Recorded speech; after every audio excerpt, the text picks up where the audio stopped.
Olá, seja muito bem-vindo ao canal da Eletrônica. Nesta aula irei falar do mais básico dos dispositivos semicondutores, o diodo.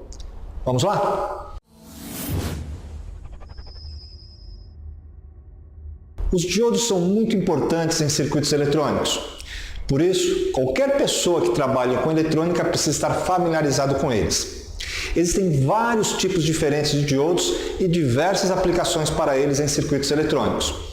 Cito aqui alguns exemplos: diodo LED, aquele diodo colorido, vermelho, verde, amarelo, diodo de sinalização, o diodo Zener, um diodo especial que fica inversamente polarizado no circuito, estabilizando uma tensão entre seus terminais e também pode ser utilizado em circuitos de proteção. O diodo varicap, aquele diodo que encontramos dentro daquelas caixinhas metálicas chamadas tuner, que tem como função fazer a sintonia dos canais de radiofrequência, de TV e rádio. E o diodo comum, também conhecido como diodo retificador, usado para converter corrente alternada em corrente contínua. Muito bem, o uso mais básico para materiais semicondutores do tipo P e N é a construção de diodos. Não vou aqui entrar no mérito da física do semicondutor, esse foi o assunto da aula anterior. Portanto, se ainda não assistiu, entre no canal e assista. De uma forma didática, posso dizer que o diodo é formado por duas pastilhas semicondutoras dopadas com características distintas, uma do tipo P e outra do tipo N, formando uma junção, onde é formada a zona neutra, também chamada de camada de depressão, como podemos observar nessa imagem aqui, né? Eu tenho aqui uma pastilha com um predomínio menor de cargas negativas, portanto ela é do tipo P, e uma outra pastilha com um predomínio maior de cargas negativas, portanto ela é do tipo N, formando uma região neutra que chamamos de camada de depressão. O que realmente ocorre é que o diodo é um pedaço inteiro de cristal de silício, ou de germânio, ou um outro semicondutor, como por exemplo o arsenieto de galho, muito utilizado nos dias de hoje em diodos fosforescentes.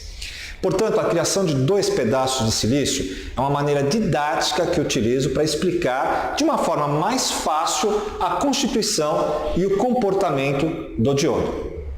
A região de depressão também é chamada de barreira de potencial, e para que ocorra uma corrente entre a pastilha P e N, será necessário a sua ruptura.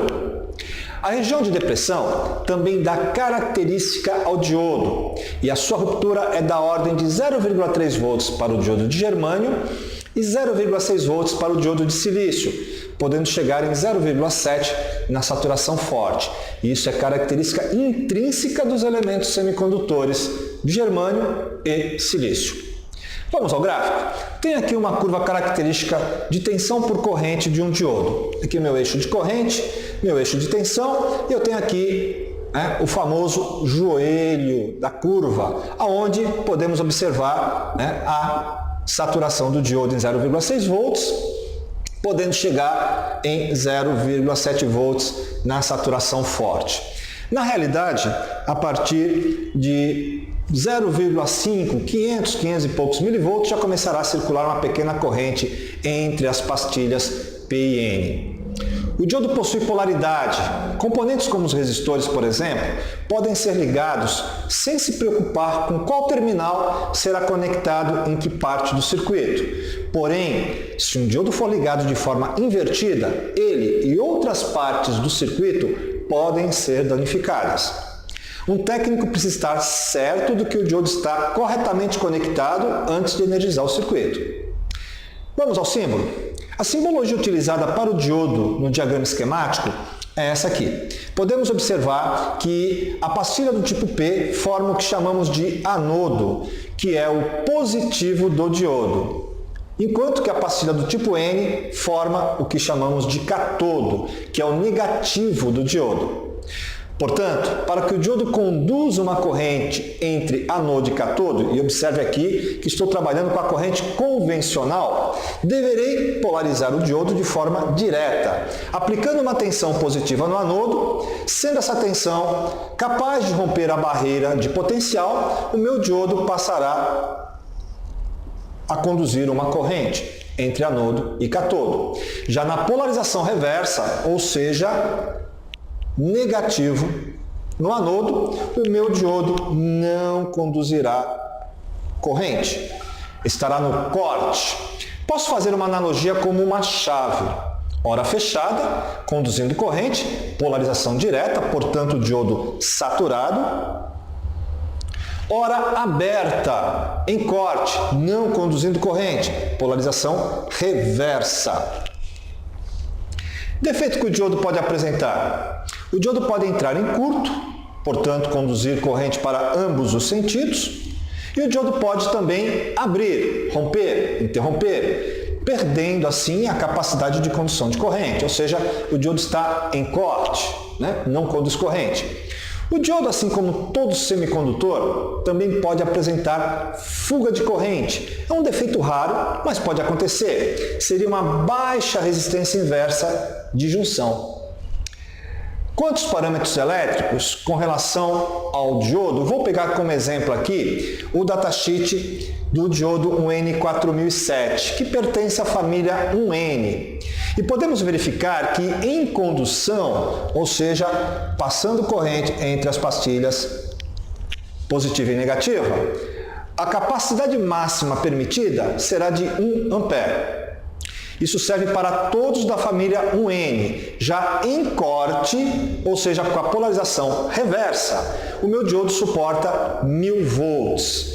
Ele é o diodo mais forte, o diodo 1N4007 é o diodo mais forte da família 1N. Esses parâmetros são muito importantes na substituição de um diodo por um outro equivalente. Quanto ao tipo de encapsulamento, existem diversos encapsulamentos para os diodos, tanto em THT quanto em SMD.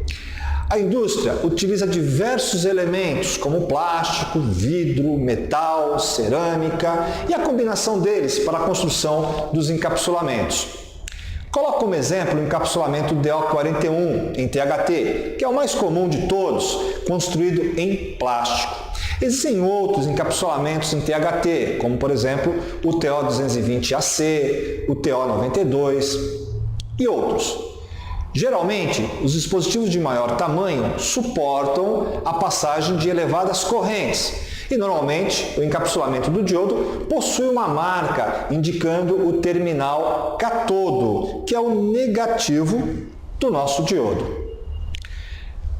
Já em SMD, são mais comuns os encapsulamentos MELF ou mini-MELF, SMA, SOD, e eles também possuirão uma marca indicando o terminal cátodo, que é o negativo do diodo.